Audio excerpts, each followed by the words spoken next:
Hello, I'm CJ Werleman. Please subscribe to our show. Now let's get into it. Last week, I came across this article, which argues America is transforming Islam because of relationships formed between Muslim immigrants and American-born non-Muslims. But don't waste your time reading it, because it's the single worst piece of rubbish I've read in a very long time.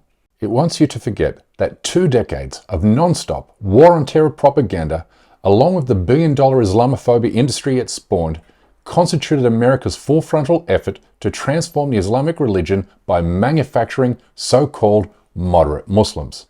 This article is another example of just how deliberately deceptive the mainstream media is when it comes to covering Islam and Muslim lives.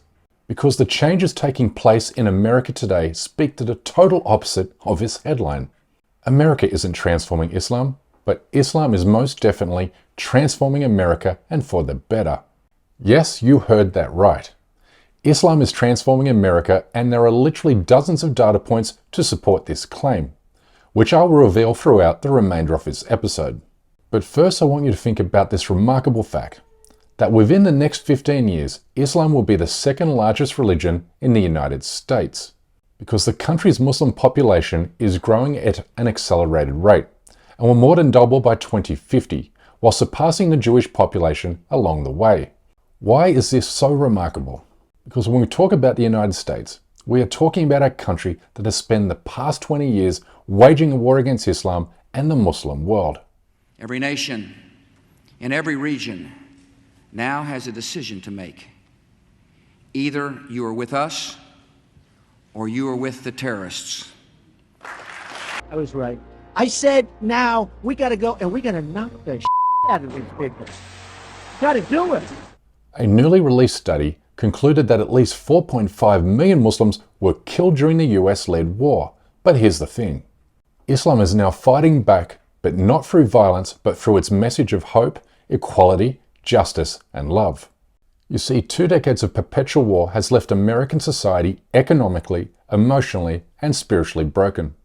Because as every former empire knows from first-hand experience, the violence you sow in foreign lands is the violence you eventually reap at home, which is exactly what the legendary American Muslim Malcolm X warned the United States about in 1963. His assassination was the result of the climate of hate. But only I said the chickens came home to roost, and which means the same thing.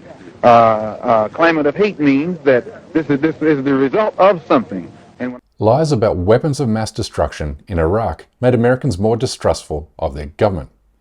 Constant war abroad has made Americans more violent at home.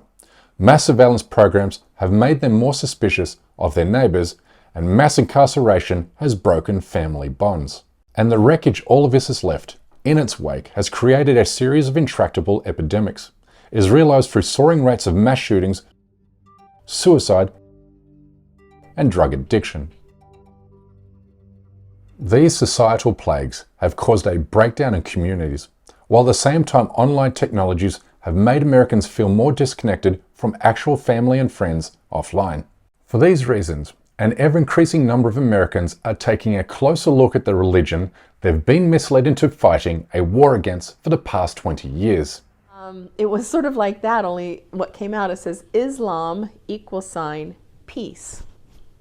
Islam equals peace.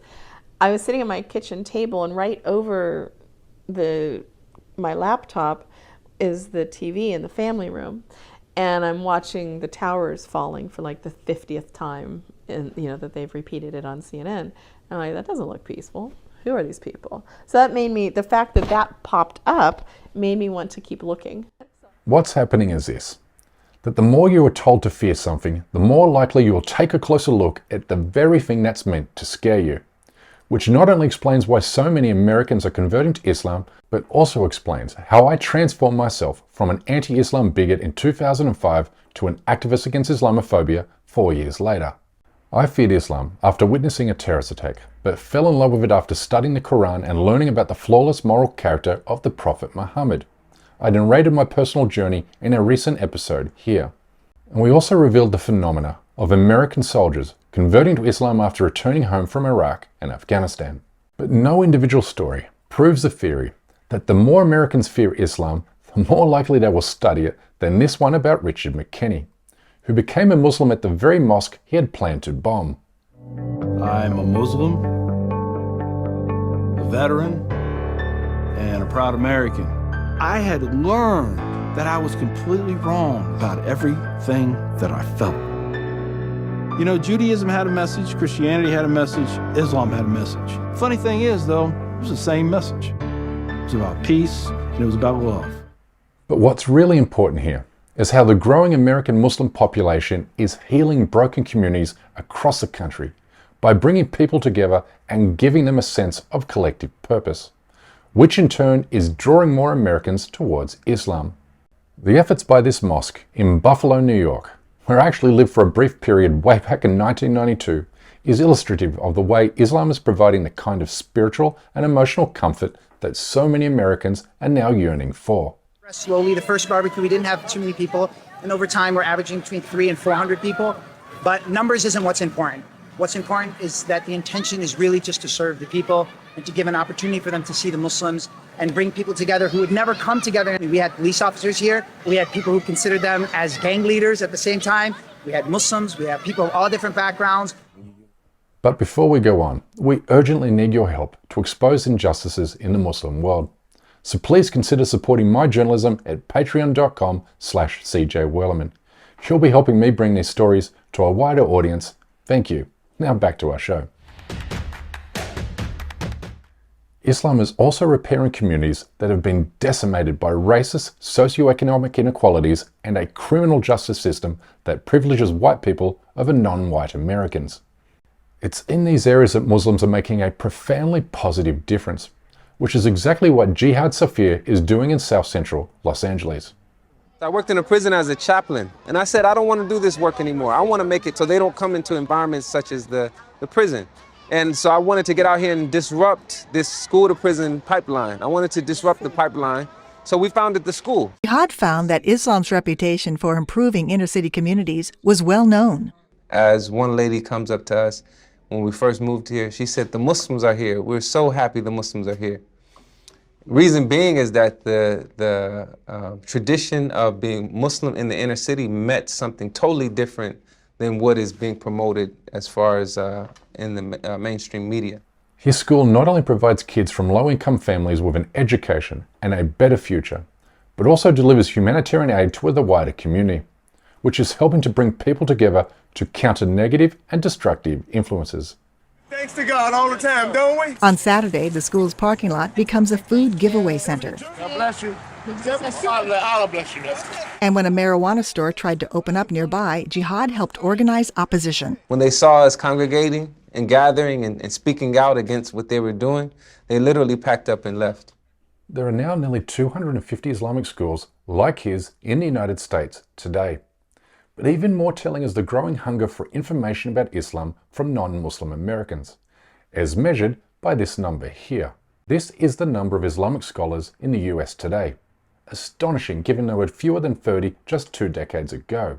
Today, American students are visiting mosque as part of their high school curriculum.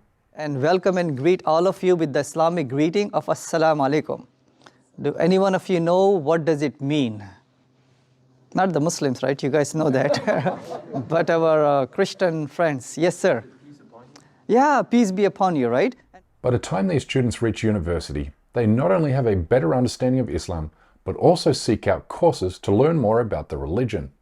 Dr. John Esposito, who's dedicated 50 years of his academic career to countering Islamophobia in America, spoke to this point in a recent interview. So that now, when I have students coming in, unlike 1993, 95, 96, when I first went to Georgetown, many of my students have come across Islam and Islamic history in their courses. Some of them have actually had a chance to study Arabic.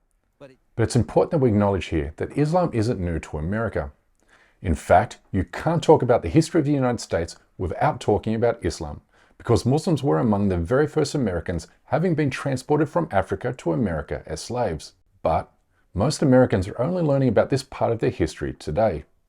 In fact, you can't talk about the American university system without talking about Islam, because not only did Islam save Western civilization by producing and saving the great works of philosophy, engineering, and mathematics, but also there's another interesting factoid most American graduates don't know. really interesting cultural fact. Every year, American students walk across their graduation stage wearing a graduation gown and a cap. And I was actually reading that roots itself in Muslim universities in the 9th century, where Europe's best and brightest would go to these universities and they would want to come back home and mimic the thobe and the flat cap symbolize the Quran as the highest form of knowledge. And even the tassel would have been the bookmark in the Quran, for keeping your place in the Quran. Islam is transforming America in so many profoundly positive ways that it's likely the country will soon elect its first Muslim president, just as the country's founding fathers had envisaged. And Thomas Jefferson was also hosting dinners at the end of Ramadan for Muslim diplomats in the White House. Wow. Jefferson once said that he knows the American experiment is a success when we can get a Muslim as a president. I will leave you with a final statement, which I absolutely believe to be true. So here it goes. The war on terror destroyed America on so many different levels, but Islam is helping the country pick up the broken pieces. Anyway, that's my time for today. Please don't forget to subscribe to this channel, and we kindly ask you please support this endeavor by becoming a member of this show at patreon.com/CJWellerman. We can't produce, sustain and grow this show without your help, and we offer exclusive benefits to those who do. For now, good night, good morning, wherever you are, and stay blessed.